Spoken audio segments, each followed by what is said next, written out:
Unto thee will I cry, O Lord my rock.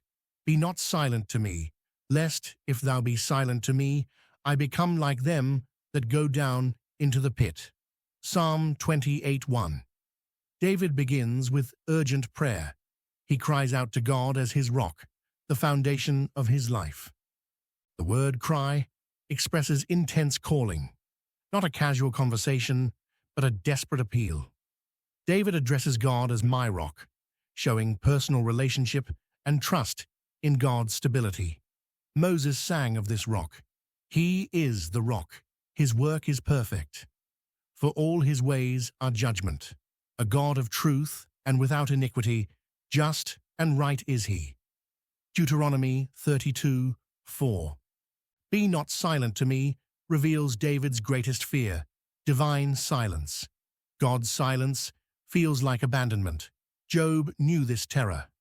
Behold, I cry out of wrong, but I am not heard. I cry aloud, but there is no judgment. Job 19:7.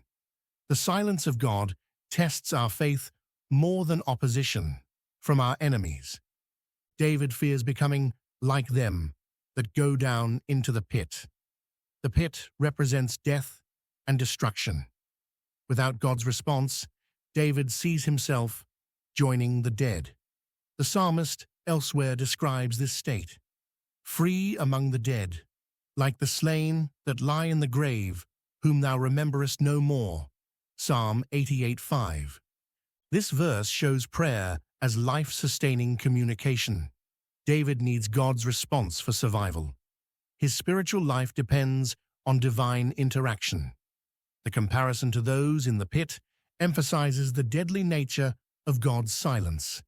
Hezekiah experienced this desperation when facing death.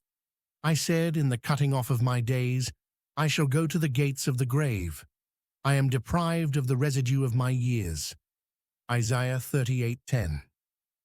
Death threatened Hezekiah, and he cried to God, and the Lord heard his prayer.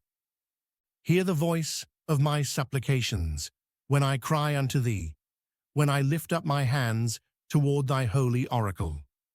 Psalm 28:2. David describes his prayer posture and direction. He lifts his hands toward God's dwelling place. Supplications means earnest requests for mercy, multiple petitions, not a single request. The phrase, voice of my supplications, personalizes the prayer. God hears not just words, but the voice behind them. The lifting of hands represents surrender and dependence in this context. Thy holy oracle refers to the Holy of Holies, God's earthly throne room. David directs his prayer toward God. Daniel prayed toward Jerusalem, even in Babylon.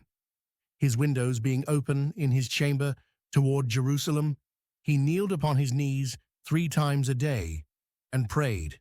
Daniel 6:10. David knows where help comes from. His body language matches his heart's direction. Prayer involves the whole person, voice, hands, and heart. These verses teach about urgent, directed prayer. David shows no casual approach to God. Life and death hang on God's response. The fear of divine silence drives desperate prayer. Physical posture reflects spiritual desperation. This psalm challenges modern prayer practices. Do believers pray with David's urgency? Does divine silence drive them to greater intensity?